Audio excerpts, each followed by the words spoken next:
everyone, welcome back to Rewind. Rewind is a part of our activity ACM Kickstarter, wherein we promote continuous learning during this quarantine.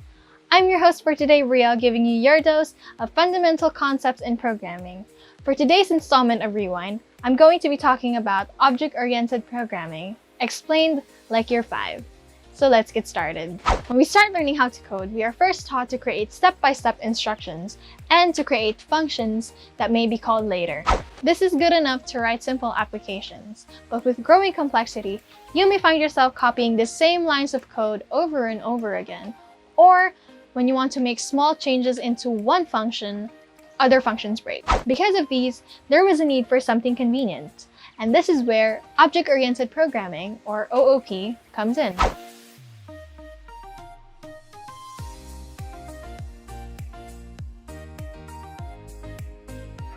So, what is object-oriented programming?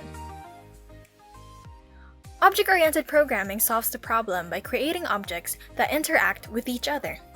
An object can be a car, a dog, or a UI element, like a button. It describes what a thing is and what it can do. An object is done by creating a class. Basically, it's a blueprint or a template for creating objects. Example, a human being. This is our class. It states first the things needed to create a human, like head, arms, or legs. These are called member variables or attributes. And we can also include here things that a human can do, like walk or eat, which are called member functions or methods. Now, to bring a human to life, you create one based on our class, the human being. You may mold its attributes based on what you want to create and tell it what to do. So let's delve in deeper with the concepts involved in OOP. These are inheritance, polymorphism, abstraction, and encapsulation. Think of the iPhone. When Apple releases an iPhone, say the iPhone 11, there will also be an iPhone Pro and an iPhone Pro Max. Apple does not need to start from scratch in creating these versions. They take the design of the iPhone 11 and tweak it. They may add more storage, more screen length, or many more. This is inheritance. With inheritance, a child object, which is the iPhone 11 Pro and iPhone 11 Pro Max, inherited properties from the parent object, which is the iPhone 11. This concept ensures that the information is manageable. Now, we have polymorphism. In simple words, this is the ability to perform the same function, but with different forms. Think of the phrase, PM me. For you, this might be to privately message a person through Facebook, or for your friend, this might be to directly message him through Twitter. Next, look at your phone. Do you know what happens at the back when you are calling or when you're turning it on? This is the idea of abstraction. Abstraction is a way to hide the implementation details to the user and only show its functionality. In short, you will only let the user know what it does and not how it does it.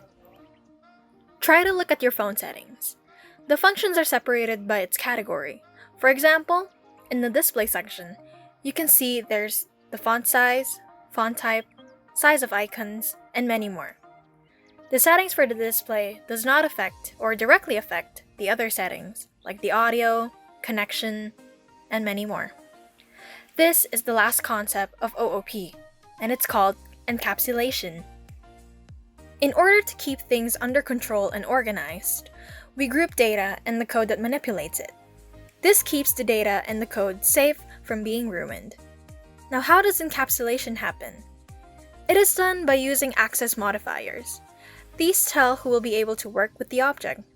Access modifiers may vary for each language, but basically, there are 4 of them. First, we have private. This can only be accessed within its own class. Then, we have default. You can access this within the same package. Packages are like folders in your computer where related files are put in. Next, we have protected. You can access these through subclasses, which is a result of inheritance. Lastly, we have public. This is giving your object no restrictions, and anyone can access it or manipulated. To further understand all of these concepts, let's look at them in action. So let's say we have a class called human being. Considering the attributes, head, arms, legs, and such things, and functions like walk, talk, eat, and etc. Then we create two new classes, male and female. Since they both contain the same attributes with the class human being, they may inherit everything from that class. And this is called inheritance. Polymorphism allows redefining the way something works. It can be by changing how it works or the parts used to make it work. Both ways have their own terms. Let's understand polymorphism more. For example, if you want to change how we walk, say you want to walk with your hands, not with your legs, you will change the parts used for walking into hands. This is called overloading. If there is a defined way to walk and you want to change how you walk through style, like a groovier way of walking, and you want to use your legs for this, then you can walk how you want to. This is the other one called overriding. Now, we know that human beings can walk, talk, and eat, but we don't know how it happens. It's hidden from the rest of the world by our skin. And this is how abstraction works. How about encapsulation? Human beings have their own house. There are a lot of things that can happen inside the house. With that, let's go back to our access modifiers.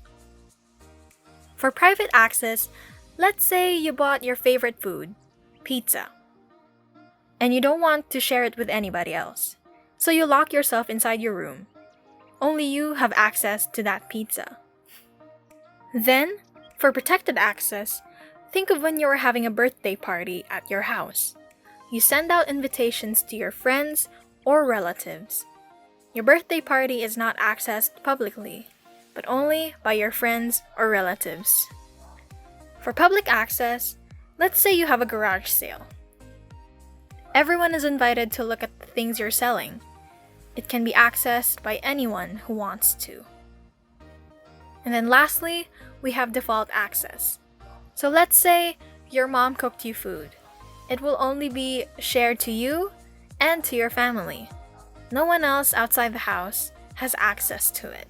This is object-oriented programming, and that is it for today's episode of Rewind. I hope you guys enjoyed this video. Give this video a thumbs up, comment down below, and click subscribe to ACM Fit for more videos like this. We will see you guys in the next installment of Rewind. Bye!